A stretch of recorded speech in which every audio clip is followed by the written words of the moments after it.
Right. Young ఇండియాతో 1000 కోట్లకు ఎసరు. భారీగా పెరిగిన నిర్మాణ అంచనా వ్యయం. ఒక్కో స్కూల్కు వ్యయం 200 కోట్లకు పెంపు. మరో 5% వరకు ఎక్సైజ్తో టెండర్లు దాఖలు. అంచనాలు పెంచిన సంస్థలకే టెండర్ల ఖరారు. కమిషన్ల కోసమే భారీగా అంచనాల పెంపు అని చెప్పేసి ముందుగాల బట్టి విక్రమార్క చెప్పిండు. ఏమని చెప్పిండు? యంగ్ ఇండియా స్కూల్స్తోని ఒక్కొక్క దానికి రైట్ మొత్తం మీద young India integrated residential school అని చెప్పేసి ఒక్కదాన్ని పట్టించుకున్న పాపాన ఓలే గురుకులాలలో ఫుడ్ పాయిజన్లు చూస్తున్నాం, గురుకులాల పరిస్థితి చూస్తున్నాం, గురుకులాలలో ఇబ్బందికరమైన వాతావరణం చూస్తున్నాం, పిల్లల పురుగులన్నం చూస్తున్నాము. ఆ మిల్ మేకర్ కర్రీలో పురుగులన్నం మనం చూసినాం. బాన్సువాడ అనుకుంటా. మొత్తం మీద ఎస్సీ బాలికల హాస్టల్ ఏదైతే ఉంటుందో ఆ బాలికల హాస్టల్లో ఫుడ్ పాయిజన్ అయింది. పిల్లలు అస్వస్థతకు గురయ్యారు.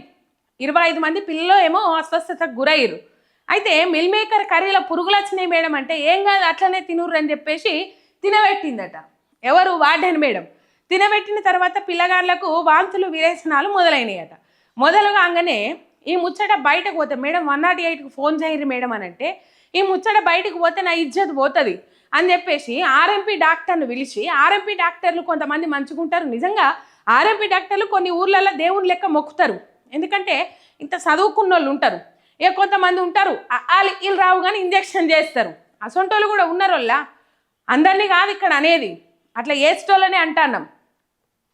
రైట్. ఆర్ఎంపీ డాక్టర్ని పిలిపించిరట. ఆర్ఎంపీ డాక్టర్ని పిలిపించి మంచుకో సూది మంచుకో గోలేపించిందట వార్డెన్ మేడం. మహాతల్లే ఇంటి పిల్లలకు అట్లనే అయితే అట్లనే చేపిస్తుంది అమ్మగారు. రైట్. మొత్తం మీద ఇజ్జత్ పోతుంది, అదవుతుంది ఇదవుతుంది అని చెప్పేసి మంచుకో గోలి మంచుకో సూది ఇప్పించే వరకు ఇంకా ఎక్కువైనాయి. పిల్లలు ఇబ్బందికరమైన పరిస్థితులు ఎదుర్కోవాల్సిన సిచ్యువేషన్. ఇంట్లో మన పిల్లలైతే అట్లనే చేస్తామా?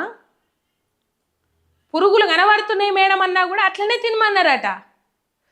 ఆ పురుగులన్నీ ఆమె కండిపెట్టేది ఉండే, మంచిగా రోస్ట్ చేసి ఫ్రై చేసి ఇచ్చేది ఉండే అమ్మగారికి, తినబెట్టేది ఉండే. ఇప్పటికి కూడా తినబెట్టాలి అట్లనే, తప్పేమీ లేదు. రైట్. మొత్తం మీద ఇంటిగ్రేటెడ్ స్కూళ్ళు ఏమో అంటారు కదా, కానకు గతి లేదు ఇంకేమో చేసినంట. మొత్తం మీద ఏ కానకు గతి ఉండదు కానీ ఏమో చేసినంట. ఇగో 100 కోట్ల రూపాయలు ఆయన మెస్సీతోని ఫుట్బాల్ ఆడడానికి ఉంటాయి. 100 కోట్ల రూపాయలు గ్లోబల్ సమ్మిట్కి ఉంటాయి. పోయినప్పుడల్లా కోట్ల రూపాయలు ఖర్చు పెట్టి దావోస్ లేకపోతే వేరే టూర్లు తిరగచ్చడానికి పైసలు ఉంటాయి, లేకపోతే ఇంకోటి ఏమైనా చేయడానికి పైసలు ఉంటాయి. కానీ రేవంత్ అన్నకు ఈ పేద పిల్లలకు బువ్వ పెట్టడానికి పైసలు ఉండయి. విద్యాశాఖ మంత్రిగా ఉన్నాడు ఆయనే. పేదలకు రూపాయి ఖర్చు పెట్టడానికి ధైర్యం రాదు, క్షమధర్ లేదు. ఇంత కూడా ఏమనంటే కొత్తవి కడతాం, వాటికి టెండర్లు పిలుస్తాం, వాటికి శంకుస్థాపనలు చేస్తాం. ఏం చేస్తారు? పిలిచి కమిషన్ల రాజ్యం. కమిషన్లు ఇస్తే కానీ పని కాని పరిస్థితి, కమిషన్ల దందాలు. టెండర్లు పిలిచి ఎన్నో కొన్ని కాంట్రాక్ట్ బిల్లులు అప్పచెప్తే అందులోకెళ్ళి ఇంత కమిషన్ వస్తుంది, మనం జోబులు నింపుకోవచ్చు.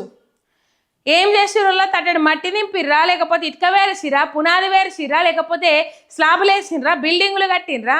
7 దాకా అయినాయి. అంచనా వ్యయం ఎట్లా పెరుగుతుంది? 80 కోట్ల నుంచి 120 కోట్లని రేవంత్ రెడ్డి ప్రకటించిండు. తర్వాత 120 కోట్ల తర్వాత మళ్ళీ ఏం చెప్పిండు?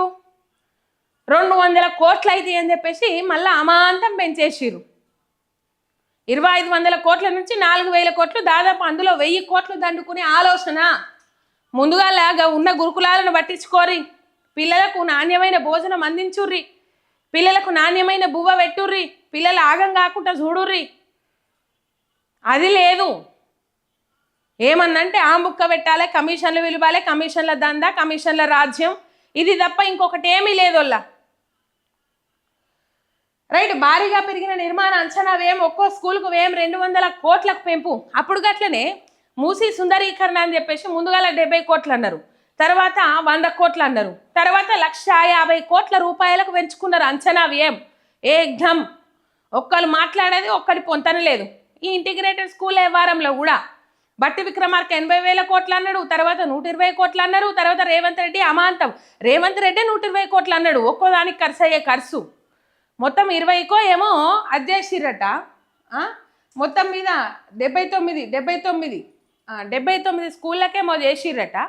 Young India integrated residential schools అని చెప్పేసి 25 ఎకరాలలో నిర్మిస్తారట వాటినట.